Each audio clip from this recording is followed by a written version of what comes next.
Acima de tudo, amem uns aos outros, como se a vida de vocês dependesse disso.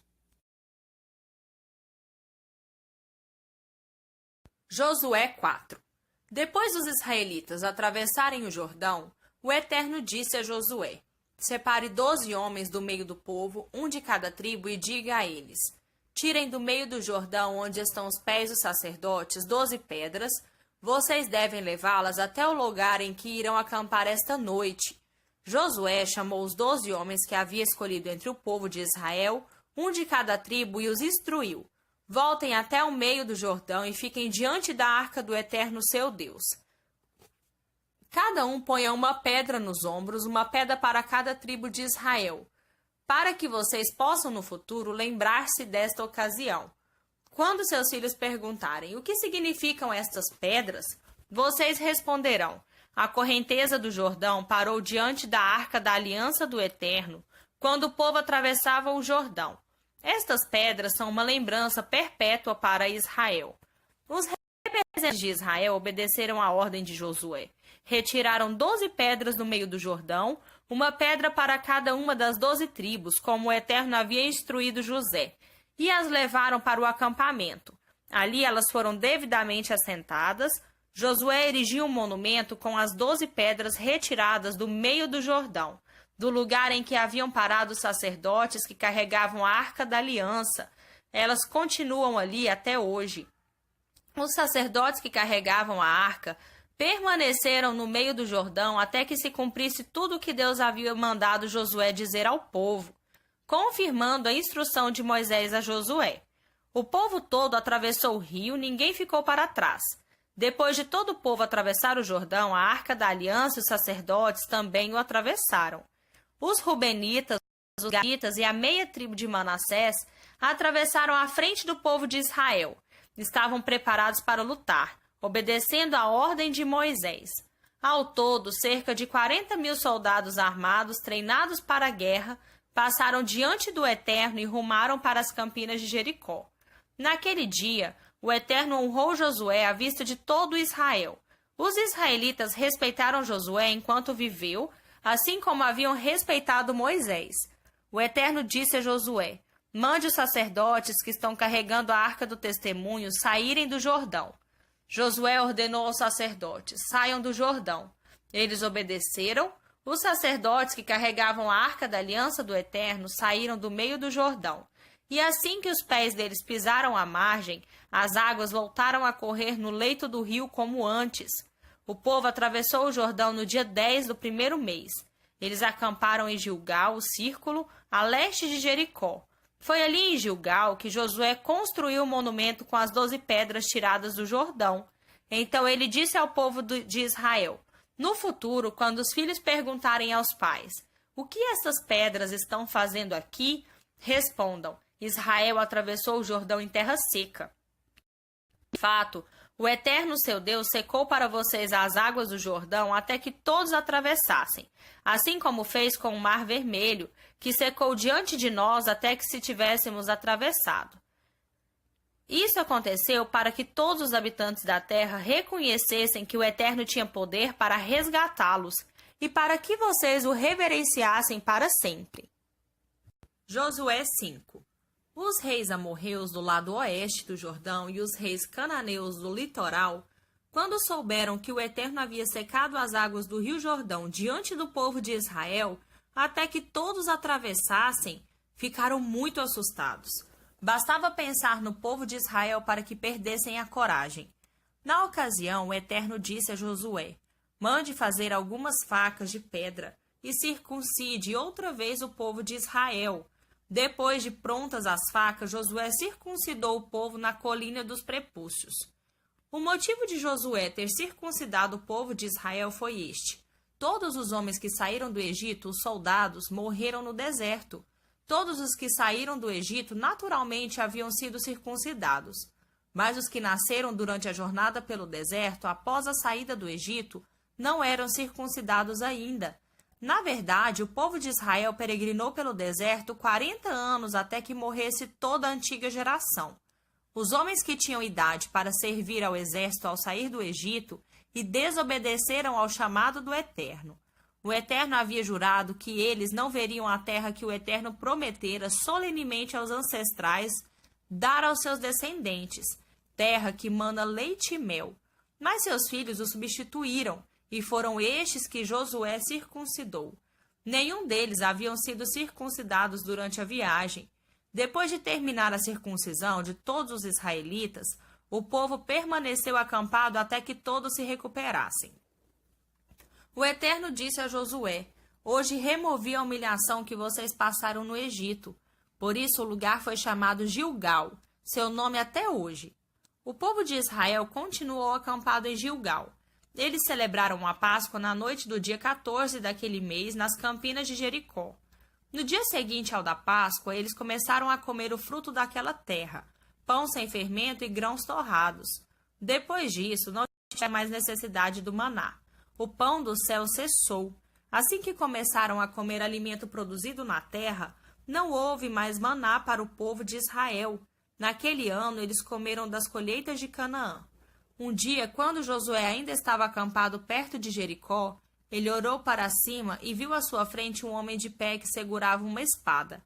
Josué aproximou-se dele e perguntou: De que lado você está? Do nosso ou dos nossos inimigos? Ele respondeu: De nenhum dos dois. Sou comandante do exército do Eterno. Acabo de chegar. Josué se prostrou com o rosto em terra e o adorou. Depois perguntou: O que o meu senhor deseja que o seu servo faça? O comandante do exército do Eterno ordenou: Tire as sandálias, o lugar que você está pisando é santo. Josué obedeceu. Josué 6. Jericó estava fechada como um barril por causa do povo de Israel. Ninguém entrava, ninguém saía. O Eterno disse a Josué: Preste atenção. Já entreguei Jericó a você, bem como seu rei e a sua guarda de elite. Agora faça isto. Marche em volta da cidade com todos os seus soldados. Deem uma volta em redor dela. Repitam isso 6 dias seguidos. Escolha 7 sacerdotes para carregarem 7 trombetas de chifre de carneiro à frente da arca. No 7º dia, marchem ao redor da cidade 7 vezes, enquanto os sacerdotes tocam as trombetas com toda a força. Em seguida, faça soar um toque longo da trombeta. Quando ouvir esse toque, todo o povo deve gritar o mais alto que puder. As muralhas da cidade cairão de uma vez. Quando isso acontecer, os homens devem invadir a cidade, todos devem correr para lá. Josué chamou os sacerdotes e ordenou: Tomem a arca da aliança. 7 sacerdotes deverão levar 7 trombetas de chifre de carneiro e ir à frente, conduzindo a arca do Eterno. Em seguida, ele disse ao povo: Levante-se, marchem ao redor da cidade, ponham a guarda armada marchando à frente da arca do Eterno. Todos se mobilizaram. Josué deu as ordens e o povo marchou. 7 sacerdotes com 7 trombetas de chifre de carneiro iam adiante do Eterno. Eles tocavam as trombetas, conduzindo a arca da aliança. A guarda armada marchava à frente dos sacerdotes que tocavam as trombetas. Os da retaguarda iam atrás da arca. As trombetas tocavam durante toda a marcha. Josué havia ordenado ao povo: Não gritem, na verdade vocês não devem nem conversar, nem mesmo sussurrar até que eu diga gritem. Então podem gritar à vontade. Ele mandou a arca do Eterno rodear a cidade. Ela deu uma volta, retornou para o acampamento e ficou ali durante a noite. Na manhã seguinte, Josué levantou bem cedo, e os sacerdotes carregaram a arca do Eterno. Os 7 sacerdotes com as 7 trombetas de chifre de carneiro marcharam à frente da arca, tocando a trombeta enquanto marchavam, tendo a guarda armada marchando adiante e atrás deles. Eles marchavam e tocavam as trombetas. No 2º dia, eles rodearam a cidade outra vez e retornaram para o acampamento. Repetiram isso 6 dias seguidos. No 7º dia, todos se levantaram bem cedo e começaram a marchar ao redor da cidade, como nos outros dias, mas dessa vez deram 7 voltas. Sim, naquele dia rodearam a cidade 7 vezes. Na 7ª vez, os sacerdotes tocaram as trombetas e Josué fez sinal para o povo: Gritem! O Eterno entregou a cidade a vocês.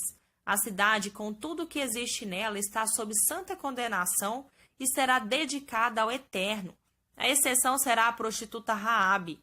A vida dela deve ser poupada, dela e de todos que estiverem na casa dela, porque ela escondeu os espiões que enviamos. Quanto a vocês, fiquem longe das coisas condenadas. Não cobicem nada que esteja na cidade, nem tome qualquer coisa condenada, pois se houver objetos condenados no acampamento de Israel, todos serão prejudicados. Toda a prata, todo o ouro e todos os utensílios de bronze e de ferro serão consagrados ao Eterno e devem ser guardados no tesouro dele. Os sacerdotes tocaram as trombetas. Quando o povo ouviu o toque das trombetas, todos deram um grito que parecia um trovão, e as muralhas vieram ao chão.